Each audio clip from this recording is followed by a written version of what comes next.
ইযা সালাকা ইবাদি আন্নী ফাইন্নী করিব। আমি তার আগে আরেকটা আয়াত বলি, জান্নাতে যেতে চান বলছেন তো, কি করতে হবে জানবেন? আল্লাহ তাআলা বলছেন সূরা কাহফের শেষ আয়াত, ফামান কানা ইয়ারজু লিকা রাব্বিহি ফালইআমাল আমালান সালিহা ওয়ালা ইউশরিক বিইবাদাতি রাব্বিহি আহাদা। তোমরা যদি কেউ আল্লাহর সাথে সাক্ষাৎ করতে চাও, সাক্ষাৎ করতে না, আল্লাহ জান্নাতে যেতে চাও, জান্নাত মানে তো সাক্ষাৎ, সুবহানাল্লাহ। যদি কেউ যেতে চাও তাহলে তার জন্য সাক্ষাৎ 2 টাকা, সৎ আমল করবা আর রবের ইবাদতের ক্ষেত্রে কারো শরীক করবা না। 2 টাকা। সৎ কাজ বলতে ব্যাখ্যা অনেক আছে, নামাজ রোজা হজ যাকাত ভালো কাজ, যেগুলো এটা শর্টে বলছে সৎ কাজ, নেক আমল, আর কারোর সাথে শিরিক করা যাবে না। আল্লাহু আকবার। আমি এখন বলছি আপনারা নামাজ পড়বেন, রোজা করবেন, আল্লাহর জান্নাতে আমরা একসাথে যেতে চাই। হাত তুলছেন না? আমি জান্নাতে যাব, আপনি জাহান্নামে হতে পারেন না। আর আপনি জান্নাতে যাবেন, আমি আপনি আমার ভাই, আপনি জান্নাতে হতে পারেন না। আমরা সবাই একসাথে যেতে চাই। আল্লাহ তাআলা ইযা সালাকা ইবাদি আন্নী ফাইন্নী করিব। যখন আমার বান্দা আপনাকে আমার সম্বন্ধে জিজ্ঞাসা করে, হে নবী আপনি বলুন আমি আমার বান্দার নিকটে। আল্লাহ কোথায়?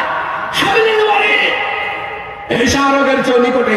তোমার চেয়ারম্যানকে তুমি কল দিবা, চেয়ারম্যান সাহেব রাত 12টার সময়, চেয়ারম্যান তুই আমার এখন কল দিস কে বলবে না? কাল সকালে পরিষদে আসিস বলবে তো? পরিষদে যাবে, পরে দেখবে চেয়ারম্যান নেই, কই গেছে, কই শহরে গেছে, পরশু দিন আসিস বলবে তো?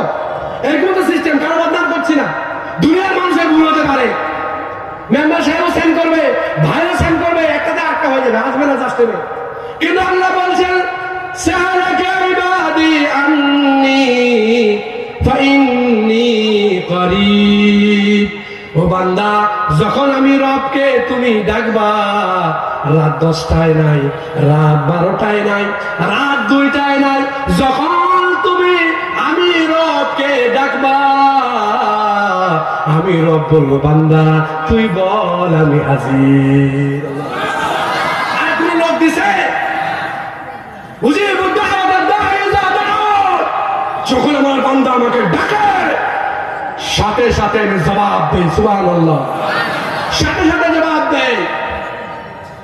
ফালিয়াস্তাজিবু লি ওয়া লিউমিনু বি লাআল্লাহুম ইয়ারশুদুন।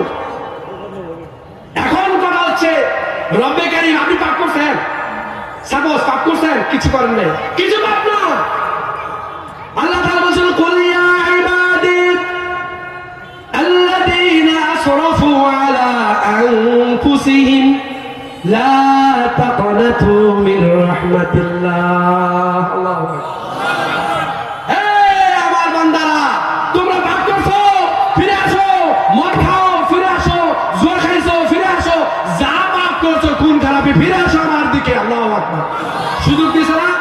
এটা ওয়াসির ইসলাম গ্রহণের সময় আয়াতটা নাযিল হয়েছিল, কুল ইয়া ইবাদি আল্লাযীনা আসরাফু আলা আনফুসিহিম লা তাকনাতু মির রাহমাতিল্লাহ। নিরাশ হয় না, তোমার রব দয়াময় তোমার জন্য আছে।